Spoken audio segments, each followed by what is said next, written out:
say that I'm so special. I'm sick of being special. Now you calling me. So today I am so excited to have Charlotte Sands with me. And first off, I just want to say congrats on the release of your EP special. It has seriously been one of the only things I've been listening to, and it's on a playlist that I have called Repeat. But we'll get more into that later. But I just wanted to start off saying that. Thank you so much. I'm so glad you like it. Yes. That means so much to me. Bangers. Been playing it on my radio show almost every single week. People are probably getting annoyed. Thank you. Okay. Yeah. They have to put up with it. Yeah. Too bad. It's my show.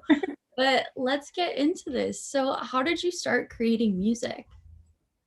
So I've been like making music since I was really young. Luckily, I grew up with like two kind of like creative parents. My dad was in like rock bands when he was in his like 20s in New York City, and that's how him and my mom met, and she was doing theater and like all that kind of stuff. So I've been around like artistic people, luckily. And so when I was really young, I would basically just sit with my dad and learn how to play guitar and listen to him play, and like always just try and sing with him whenever he was doing stuff, and learning how to record and all that kind of stuff. It was just kind of how we connected and like bonded. So I kind of did it since I was really young. I don't remember not singing and like not making music even when it was so bad. So yeah, it still happened. But yeah, so I've been doing it for a really long time. It's been like the only thing I've ever been good at, somewhat. Not me. I have no musical talent. I just said this in an interview recently, but I did drum lessons and everything when I was little, but I just wanted to like rock out. And I didn't want to learn the basics anymore, so I ended up quitting. I totally get it. I took drums were one of my first instruments I ever learned, and I loved it. But yeah, you got to stick with it. I wish it's hard. I did. It's hard. But personally, I was raised on like the Backstreet Boys on one side, and then I don't know if you know the Bare Naked Ladies. That was like the range of music I was raised on, and that definitely had a huge influence on my music taste. So do you think that the music that you were raised on had like an influence on your own personal style? Absolutely. I was just like you in the sense of like, I was originally raised by like my parents on like Bonnie Raitt, Grace Potter, like Sheryl Crow, like all these like really incredible women, like female songwriters and musicians, and like Alison Krauss and all these like super folky like storytellers. And so I originally found music, and it was all that. It was all like super acoustic kind of stuff, and all really, really, really high quality lyricism. And then when I was in like middle school and high school, I found like All Time Low and Mayday Parade and like all these bands that like I was like, wait, this makes me want to like break into a show and go see them, which was like a complete different like relationship and connection and energy I had towards music. It like went from me being like, oh, this is beautiful and like artistic, to being like, hell yeah, this is sick. I want to be front row at this show. And so I think that I think 100% because of those two opposite genres, they have a lot of similarities, and it's still high quality lyrics on both sides. But for me, I was like, how do I make a song that's like can be played on just a guitar and be as good as a song that is written by Bonnie Raitt or someone incredible, which I will never meet. I will never be able to be that good, but like that would be my goal. But then also be able to put on a show and make people feel the energy in the way that I felt when listening to like those other bands, that got me like hyped up, because I was like, I'm a performer in the sense where I want to like put on a show. I don't want to like sit in a chair. Mm-hmm. And yeah, so I just have been forever trying to find that weird middle ground of both those things. I think that's why I like your music so much, because it's like exactly that. I think the first like emo band I got into was Sleeping with Sirens back. Oh my God, incredible. Yes. So I think that says a lot about me today. Yeah. So it's a compliment. Oh yeah. Yep. So like I mentioned earlier, your EP special just came out a little bit over a month ago. So what was the experience writing and releasing your debut EP?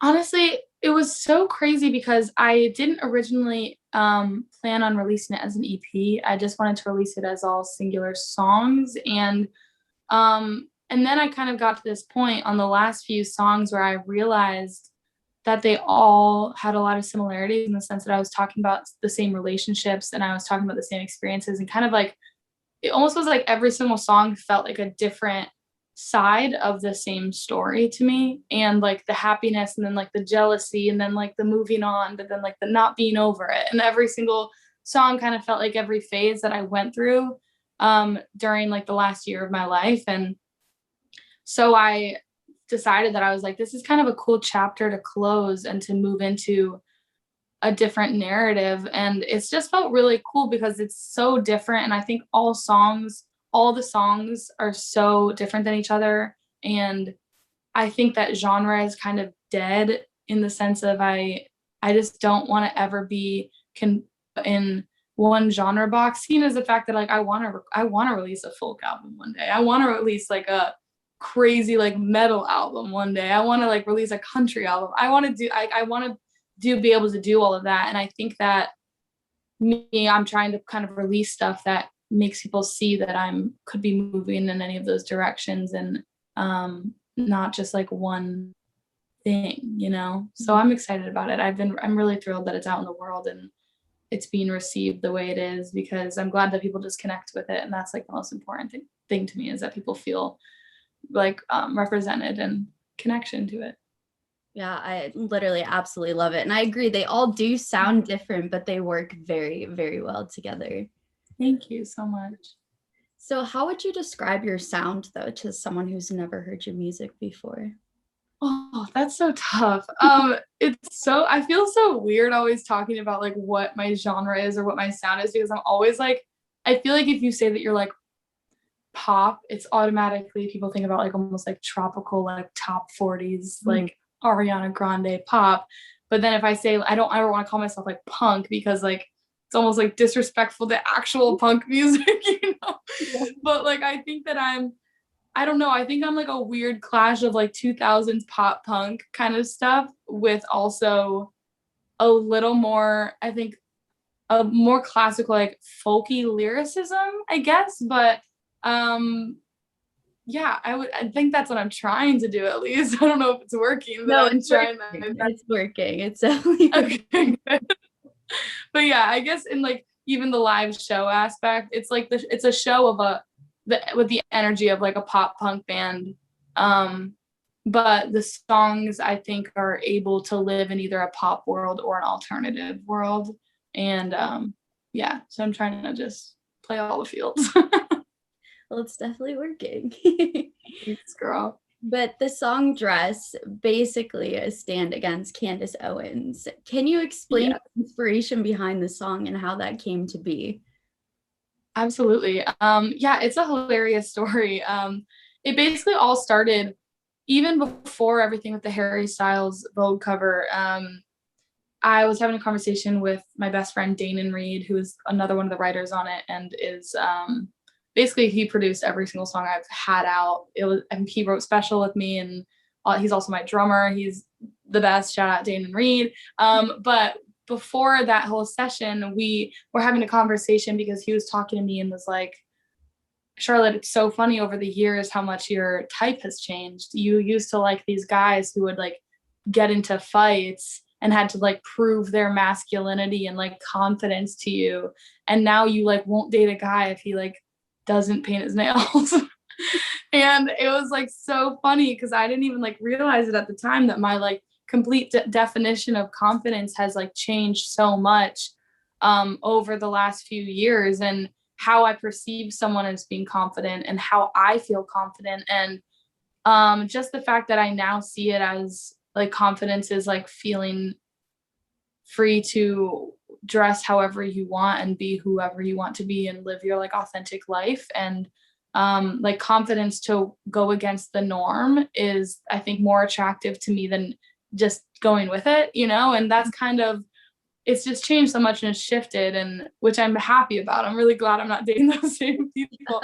But we were talking about that, and then we went into the session, and the whole magazine cover and the whole reaction with Candace Owens happened, and we went into the session, and I was just laughing because I was like, I can't believe this is still a conversation that people are talking. It's like fabric, and she's like up in arms saying that our civilization is going to be brought down because somebody decided to wear more fabric. Like it's just is so insane to me. And not to like dull down the actual issues and in our society that are there, and unfortunately, but it seemed like such a like stupid thing, the conversation. I was like, but just mind your own business, and just let people live the way they want to live, and it doesn't affect anybody. And so we were kind of just talking about it, and then Danon was like, yeah, what if we're just like talking about a guy wearing a dress, like it's like Harry Styles wearing a dress, or like Youngblood, or any of these guys that are right now currently in music going against like the gender norms. And so we wrote dress, and our whole goal was to make it as casual as possible in a way that like most people wouldn't even grasp the fact that it was even like about a guy for like a while into it. So I was like, I want people who disagree with the subject matter to like the song before they even like realize what it's about, so that they're like forced to support it and understand it, like trick them into agreeing with this because it seems so normal and casual and conversational that they'll be like, wait, okay, it's not actually that big of a deal, you know? So that was kind of our goal, is to like make it so I wanted it to be such a fun, like catchy song that even people who didn't want to listen to it were like forced to listen to it, and then have to like question their actual opinions and views because of it. So yeah, that was like my only goal, and we had so much fun, and it's been such an insane reaction from people. And it's been really special because I think for the first time in my songs, people were able to like get a part of my personality and who I am as a person and my views. And instead of just me as an artist, it was like me as a human being mixed with me as an artist. And being able to do that and like show that is super rare in music, and I think it's super special. So I'm just really grateful that people cared and took me under their wing. So that song is actually how I found you on TikTok. Right. Yes. So that song like obviously blew up on TikTok, and a lot came from that. Do you want to talk about that also a little bit? Absolutely. Yeah, that was such an incredible, insane experience.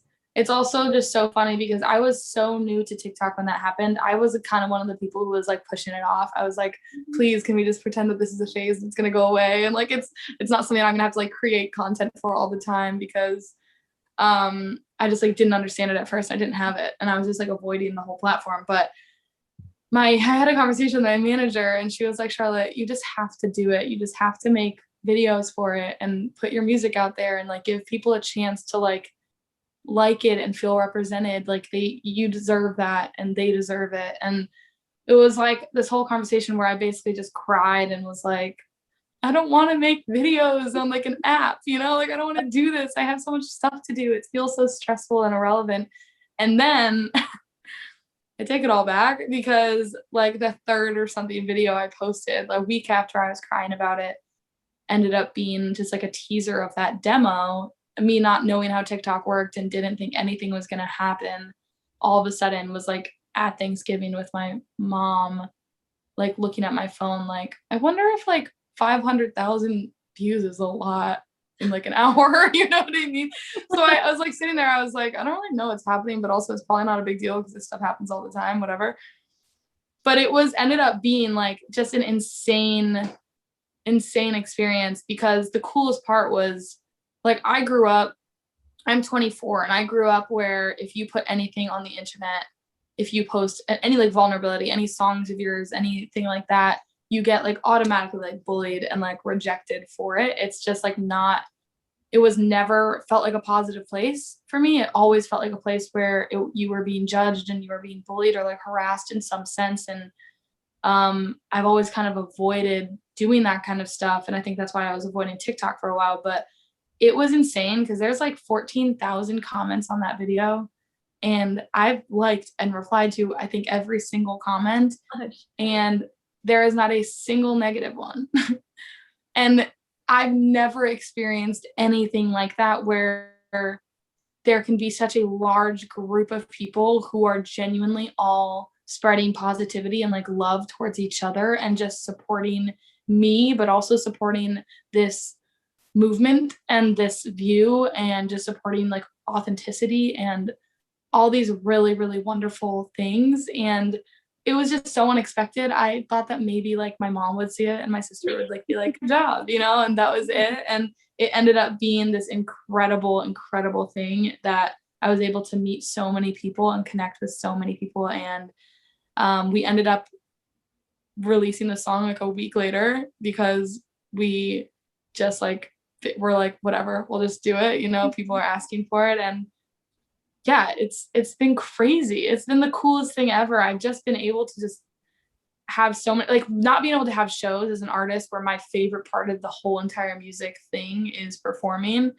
That's been a really hard part of the year. And so being able to have this kind of interaction, even though it's on like social media, being able to interact with new people and meet new people and make friends and have this thing that connects us has been like the one thing kind of saving me during this year and making me feel normal. And yeah, it's been really incredible. I feel really lucky. Yeah, TikTok's insane with artists blowing up like left and right on there. Yeah. Which is so awesome. It's amazing that we have this platform now. That's how I agree. My music recently as well. Like all the new artists I've been listening to, all TikTok. Yep. I know. And it's so funny how I'm like now the complete opposite. I'm like, I love it. I've met so many people. Like it's the one app that I've realized people actually transfer over to other apps. Like people will like find you on TikTok and actually go to your Instagram, actually go to my Spotify, actually go do all this work. And no other app, I feel like people literally just leave it and like they actually are looking to find connections and looking to find people they like and looking to find music they like and support people and support each other. And it's like just a really wonderful community. At least my little bubble algorithm is, but I know it's crazy out there in the world. So still be safe. But for me, it's been like nothing but like sunshine and rainbows. I only downloaded it because I wanted to watch my 16-year-old sister's TikToks because she has a lot of followers on there. So I just wanted to watch that. And then I got slowly sucked in. And now I keep watching TikToks. Yeah. Same. Me every day. So what is your songwriting process normally like? Do you go in with just the lyrics first or a song idea? Or how does it all work? So it's a little different each time. For me, sometimes I'll get all of my songs are from very specific things happening. Every word in every song of mine is the truth. I feel like I'm not the kind of person who can just like sing about stuff I don't know or sing about things I'm not experiencing or haven't experienced. It doesn't feel like authentic to me in any sense. And, but I feel like every single thing that I've written, it's either come from me like having like a drunken voice memo or something from like the night before or some sort of idea written down when I was just in a conversation or random things like that. I'll just always kind of I can't ever like switch it off. Like I'll be at like a Whole Foods and someone will say something and I'll be like, oh my God, I have to record that. Like it's so weird and creepy. But I do that a lot for song ideas, but honestly, a majority of the time I'll go into a session and we'll try and build a track. So like try and produce just like an idea of something of where we want the energy to go, or like if we want it to be upbeat or how we're feeling in the room and if I'm in a good mood or a bad mood or whatever the vibe is. And we'll just try and build something. And then a lot of times I just like sing random stuff until something comes out that I like or that sounds good. And it almost feels like my brain is like subconsciously venting and it's like stuff I'm not even trying to be cool. It just like is how I feel. And then that's when I feel like it's the most vulnerable and most honest. And then we just roll with it. But I'm just weird. I'll just like sing random words and random melodies for like however long, and then just pick whatever things I like. And obviously I have co-writers and collaborators who do the same and like help me weed through all of it. But yeah, that's what we've been doing. I mean, even the song Special, the EP is named after, was like literally I was sitting in my car crying, and like the voice memo from that song is me being like, now you're calling me up almost every single week, and like literally just like writing random stuff, and then the next day being like, oh my god, this sounds so bad, but then being like, okay, maybe we can work with it a little bit and tweak it. But yeah, so I'll just be like random stuff like that. I like that though. Hey, if it works, it works. Whatever works, you gotta do it. But I need to ask about a lyric that literally just fits with the music perfectly, because I need to know how it came to be. So in Sweatshirt, you sing, woke up in the morning, you gave me something to wear home, said it was your favorite from college in Colorado. How did you get that to work so well? Because it is so catchy and literally just fits perfectly. That is so nice. Thank you so much. Honestly, this sounds so weird, but I grew up, my brother listened to like a lot of rap music, and the first time I ever started writing was honestly when I would like just mess around with like kind of rappy stuff, and I would never say I could rap because I can't, but like the lyricism of it, I was always like so infatuated by the cleverness of like rap music and rap lyrics, and just how many like syllables that would fit and rhymes and all that stuff. So I feel like I've always been the person who I'm like, we will fit as many rhymes and syllables and like alliterations and everything into every sentence that I possibly can, which is sometimes way too much. But I am the kind of person who I was like, I need internal rhymes. I need rhymes all the time. And yeah, it's just like how my brain works, in the sense where it's like, I think one of the only things that I find like kind of easy is just like finding like weird internal rhymes and be able to like fit syllables and stuff like that. And sometimes it's like way too much and I need to just like kill it because I go overboard. But yeah, that was just like, I don't know. That song was written so quickly. I actually had the idea for it. I had a Zoom session, and I was with Megan Redmond, and who wrote on that song with me, and someone else who ended up just like not showing up to the Zoom session. And I was like, hey, Megan, this sounds like a really weird idea, but I realized that like my whole entire closet, every single sweatshirt that's in there is like a different X. And I still wear them all the time because they fit really well, because I always wear like XL sweatshirts, but I don't want to get rid of them. But I also kind of feel weird that I'm like holding on to them. I was like, do you think that's weird? And then for like the next 15 minutes, we just like sat there and started writing that song, and ended up like coming back with Dana and getting another session and figuring it out. But it like fell out. It was one of those things where it just like felt supernatural, and it was just, give me something to wear home. It works so well. It really does. Thank you so much. I always feel like I sound weird when I say like, when I'm in it and I'm doing like Colorado. I sing it the same way in my car, so I think everyone. Oh my god, thank you. I'm glad you're with me on that.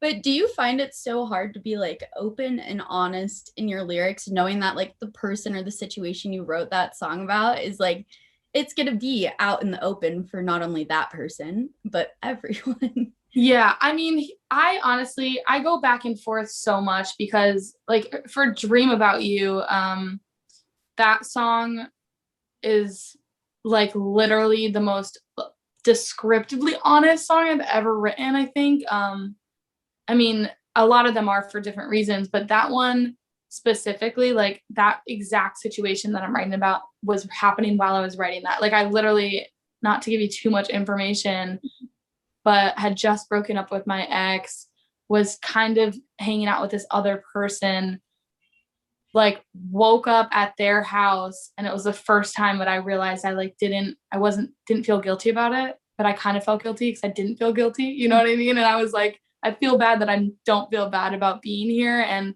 I literally walked into the kitchen while he was sleeping and recorded laying in a bed with somebody else, hoping if my head's on his chest, it'll keep my mind off you. And we like it just, and that whole song was every detail in it is from that morning and that day. And I went into a session later that day and we wrote that song. And so I didn't put that out for an extra few months because I knew I was so scared that my ex would hear it, which he would, and know that I was seeing someone else and that I was over him, because the song is literally I don't dream about you anymore. And it like really hurt my heart a lot to do that. But then I got to a point where I was like, I think about the person who could potentially be going through the same thing at the same time, and the fact that them hearing the fact that I'm going through it at the same time could help relieve any of that and help them know that like they're not alone in those emotions in like that moment. And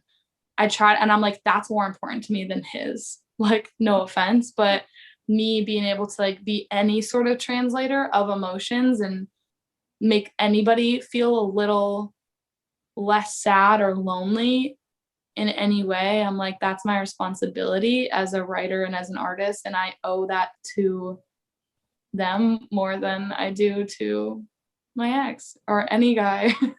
Sorry. But yeah, that's my priority, and like those are the people that I want to like affect. And if I feel like I've gotten to the point where I'm like, if I am worried about hurting people's feelings or doing any of that, then I'm not going to create like the most honest art I possibly can. And you kind of just have to let go of people's expectations and like judgment and comments. You know, you just have to completely let go and just say, this is what I'm doing, this is who I am, this is how I feel, my feelings are valid, you can disagree with them, but like they're still my feelings and I'm allowed to feel them and I'm allowed to write about them and be honest, and people deserve honesty. And you know, just gotta let it go. And just I definitely got a lot of hilarious phone calls and texts after every song I've released, consistently. Like there was one song where I had 4 people text me afterwards and ask if it was about them, which I always say no, because I'll always say no, because I want everyone to like never think they're important enough to write a song about just because they broke my heart. I'm like, no, I would never. But yeah, it's always kind of scary, but